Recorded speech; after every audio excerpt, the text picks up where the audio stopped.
Hi, I'm Dr. Beth Keyes and I'm a pediatrician. I'm also a mom. I have two kids, a daughter who's 10 and a son who's 7. And Adair asked me to come talk to you guys just and tell you a couple things as a pediatrician and mom that I think that might be helpful to you. The first thing I want to share with you is just how important it is to find a good pediatrician. A pediatrician is a doctor who only takes care of kids. As we all know, kids are not little grown-ups. So you need to have a pediatrician that you trust and that specializes in kids. Things that are important to look for in the office is going to be people that have a phone number you can call after hours. So if you're worried in the middle of the night, you can call that office and speak with a nurse or a doctor to help get your questions answered. Stop. As a new mom, it's really important for you to know that most pediatricians' offices do have a number you can call after hours. So if it's in the middle of the day, call your pediatrician's office. They should be able to help you. If it's the middle of the night or a weekend, go ahead and call. They probably have somebody on call that can help answer your question. And that way you don't have to run to the emergency room anytime you're worried about something. When you go to your pediatrician's office, there's a couple different reasons that you go. First, I want to talk to you about well-child checkups. Checkups are so important. A lot of parents think about them when they're thinking about the shots for their babies or their children, but there's more important things that go on during checkups than just shots. So always make sure you take your child on time for their checkups. Even if it's not a checkup that includes shots, make sure you go. We are looking at things about their growth, making sure they're growing taller and in weight, checking on their development, listening to their hearts, checking their ears. Lots of different things are going on that you might not even notice during a checkup, even when they don't get shots. So always make sure that you continue to go to every scheduled checkup that your pediatrician recommends. There's a lot of talk these days about vaccines, especially this COVID vaccine that came out. People were paying a lot of attention to the research and how it was developed. And I have to tell you, I wholeheartedly know that vaccines are the right decision for ourselves and our kids. Whenever it is a scheduled time for a vaccine, make sure you get your baby their vaccine on time. These vaccines have been studied at these ages, and we know that that is the age they needed to help protect them from that vaccine and from that illness that could possibly cause them to have a different kind of a life than they would otherwise. The COVID vaccine, it's out there for adults and it's starting to get distributed. As far as children go, it's gonna be a while. They've started studying some younger kids, 12 and up, so kind of younger adults, those older kids, but that data is still not out yet. I believe it's going to be safe, but we're always super cautious whenever we are studying things for children. So it is still in the works, being studied. My best guess would be next year at the earliest that we could have it for our younger kids. One of the things that we are always watching for at these checkups of your baby is their development. And with the development, we're looking at how they are developing and moving their body, how they're saying words and those sorts of things. And there are some things you can do at home to make sure that your baby is developing and getting the exercise and everything that they need.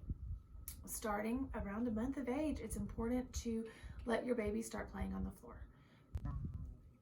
One of the things that we are always watching for at these checkups of your baby is their development. And with the development, we're looking at how they are developing and moving their body, how they're saying words and those sorts of things. And there are some things you can do at home to make sure that your baby is developing and getting the exercise and everything that they need. Starting around a month of age, it's important to let your baby start playing on the floor.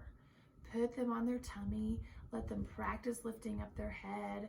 Eventually they'll start rolling, they'll start sitting a little bit stronger, but floor time is so important. Just let them sit and play on the floor. That develops so much strength for them. The other thing that's important is reading. From a very young age, always read books to your kids. They might not really understand the story, but they're hearing the language and the words from you, and that helps them develop their language and intelligence. As a little baby, they'll just kind of listen, As they get to be closer to 1 year old, they're going to want to start turning those pages, and they might not listen to the story, but you just look at that page and point to something and say, oh, yep, that's a dog, and flip the page, and yep, that's a tree, and flip the page, and let them start pointing at things. And that's a way that's early reading for a kid that age. And then as they get older, they'll listen to the story more, or they're going to want to tell you a story. So they'll look at the pages of the book and tell you what's happening in that story. Whether it's true or not, let them do that. That is an early sign of reading and can really help for them to develop more intelligence and do great in school as they get older. So always read with your kids. The other thing that's important is avoid screens. Screens are going to be tablets, TV, telephone, all those things. We try to say no screen time at all under 2 years of age. So I would try not to use your iPad or television or anything like that for your babies. I'm also a mom, so I understand sometimes you need a few minutes to step away and do something.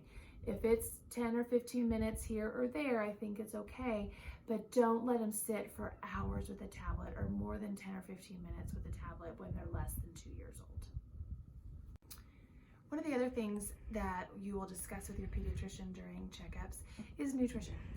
And early in life, it's pretty simple. Breast milk or formula, that's all your baby needs till about 6 months old. There is some new information out there about feeding, and we used to always say, give your baby cereal first. Now we know it doesn't really matter.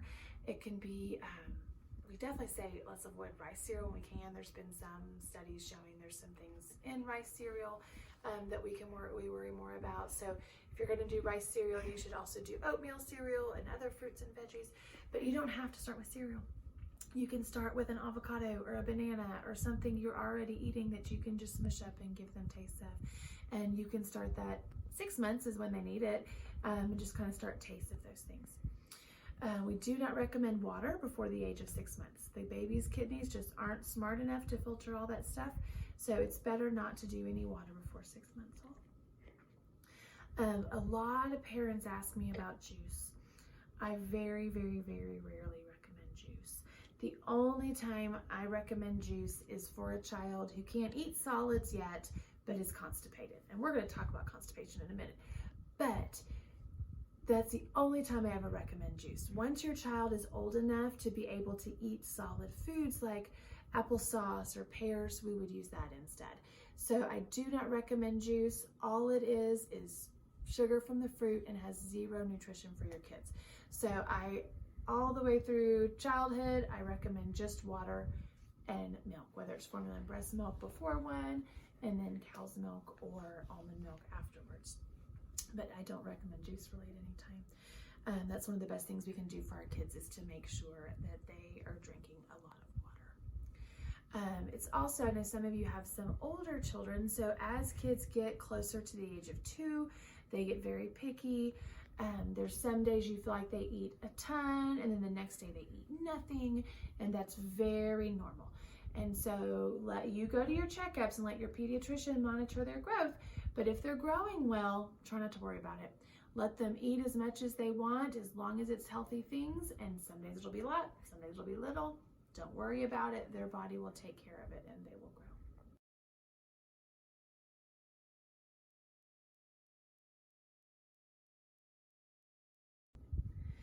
I talked a little bit about constipation when we were talking about juice. That is one of the phone calls we get all the time in our office, is people worried that their baby is constipated. Breastfed babies especially, it's very rare for them to be constipated. They will sometimes go an entire week and not poop, and that's normal for them. So in babies that are not eating foods, try not to worry about how often they have a poopy diaper. What's more important is what it looks like. So it should always be soft. It shouldn't be painful for them. We worry about it if it's hard little balls like a rabbit would go, or you see blood in it, or it's painful and they're straining and then you see a hard little ball. But there are plenty of breastfed babies that poop once or twice a week and that's it. Now some of them poop 10 times a day, and that's okay. But that's one thing to know. Babies that don't poop every day are not always constipated. What matters is what that dirty diaper looks like. So if it's soft and easy for them, don't worry about it. If you're getting to day 5 or 6 and they haven't pooped and they seem uncomfortable, that's when a tiny bit of juice is usually okay. As long as they're more than a month old, 1 or 2 ounces of apple juice or prune juice can usually help them out.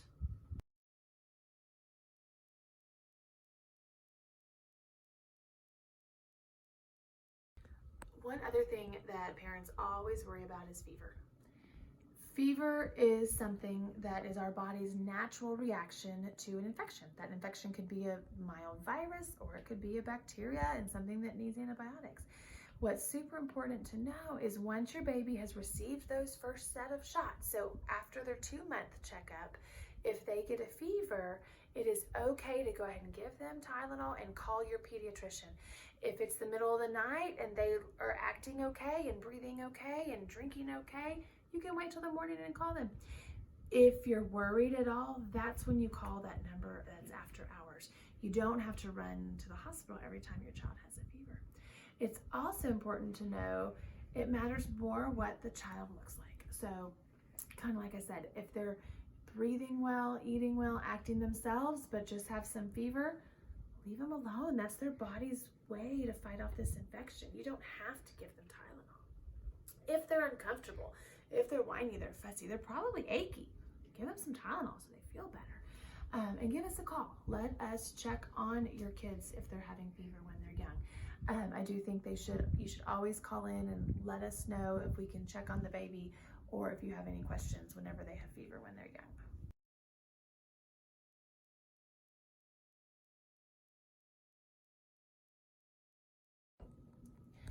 Another really common thing that we are called about a lot in our office is babies and children that have cough and congestion. It's very common in the winter with viruses, very common in the spring with viruses and allergies, and these are some things that you can try at home. One thing that's important is to clear their nose out. They don't know how to blow their nose, so use that blue bulb suction. If you haven't had your baby yet, when you're in the hospital, make sure you take that blue bulb suction home with you because they're the best ones from the hospital and they're just going to throw it away. So take it home with you from the hospital. But that is a way you can help clear out their congestion for them.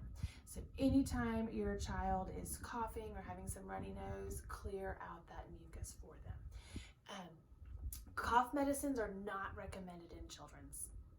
Nothing for cough under the age of 1 except for clearing out that mucus for them. Running a humidifier can help loosen up that mucus so you can get it out. You can even get little saline drops and put it in there to soften it and help get the mucus out. But no medicines for cough or congestion in children really under the age of 6, but definitely not under the age of 2. For children that are over the age of 1, it's very important they have to be more than 1. You can use honey. Honey is a very natural cough medicine. Can't overdose. There's no side effects to it as long as they're over 1. But you can put a little honey mixed with some water or warm apple juice like a tea to kind of help soothe their cough. For children under 1, they cannot have honey because it can cause botulism, which is a disease that is very dangerous. So no honey under the age of 1, but a baby over 1 can use honey to kind of help soothe their cough as well. I hope you learned something today. I appreciate you taking the time to let me just give you a few little tidbits of things that hopefully can help you in times when you're worried. And just main thing is, if you're ever worried, call your pediatrician. That's what we're here for. That's what we want to do, is help you raise your babies and help you not feel worried. Also, it's important to take care of yourself. Make sure that you get rest, that you have people in your life that support you and help you, and just enjoy these fun times with your kids, because everyone says it, but it goes by really